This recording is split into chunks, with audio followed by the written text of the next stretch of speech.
வணக்கம். சற்று முன் கிடைக்கப்பெற்ற மிக மிக முக்கியமான செய்தி ஒன்று வெளியாகி உள்ளது. தினத்தந்தி வெளியிட்டுள்ள மிக முக்கியமான கருத்து கணிப்பின் வெளியீடு முடிவுகள் வெளியாகி தற்பொழுது திமுகவிற்கு பேரதிர்ச்சியை ஏற்படுத்தியுள்ளது. தமிழகத்தில் தனி பெரும்பான்மையை 156 தொகுதிகளுக்கு மேலாக அதிமுக கூட்டணி வெற்றியடையும், அதிமுக தனி பெரும்பான்மையுடன் ஆட்சியை அமைக்கும் என்ற தகவலும் தற்பொழுது கிடைக்கப்பெற்றுள்ளது.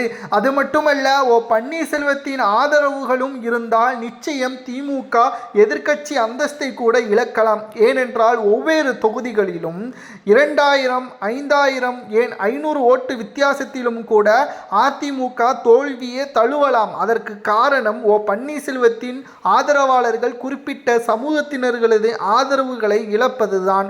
ஏனென்றால் நடந்து முடிந்த மக்களவை தேர்தலிலும் இதே நிலைமைதான் ஏற்பட்டது.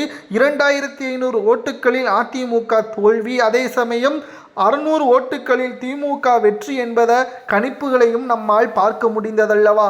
இதற்கு மிக முக்கியமான காரணம் அதிமுக ஒருங்கிணைந்து செயல்பட வேண்டும் என்பதற்காகத்தான். தினத்தந்தியாக இருக்கட்டும், இன்னும் பல தனியார் தொலைக்காட்சிகள் நடத்திய கருத்து கணிப்பின் முடிவுகளில் அதிமுக தலைமையிலான கூட்டணி தான் வெற்றியடைந்துள்ளது. மேலும் 2வது முறை தொடர்ச்சியாக திமுக வெற்றியடைந்த சரித்திரமே கிடையாது. ஆனால் அதிமுக தொடர்ச்சியாக வெற்றியடைந்த சரித்திரமும் உண்டு.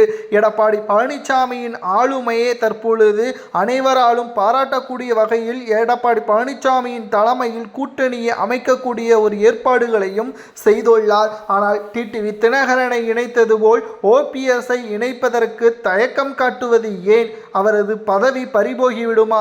ஓபிஎஸ் அவர்கள் தற்பொழுது உண்மை என்னவென்பதை கண்டுபிடித்து விட்டார். தனது துரோகிகள் வைத்திலிங்கம், மனோஜ் பாண்டியதான் என்பதையும், அண்ணன் எடப்பாடி பழனிசாமி என்பதை அன்போடு அழைக்கக்கூடிய வகையிலும் எடப்பாடி பழனிசாமி அவர்களுக்கு ஆதரவாகத்தான் களத்தில் இருப்பதாகவும் தற்பொழுது நம்மால் பார்க்க முடிந்ததல்லவா.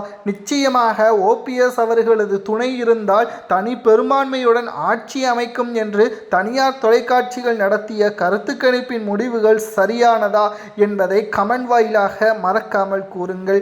இல்லை என்றால் எடப்பாடி பழனிசாமியின் திறமையும் ஆளுமையும் மட்டுமே போதும், ஓபிஎஸ் அதிமுகவிற்கு தேவையில்லையா என்பதையும் மறக்காம அதிமுகவின் உண்மையான தொண்டர்கள் கமெண்ட் வாயிலாக பதிவு செய்யுங்கள்.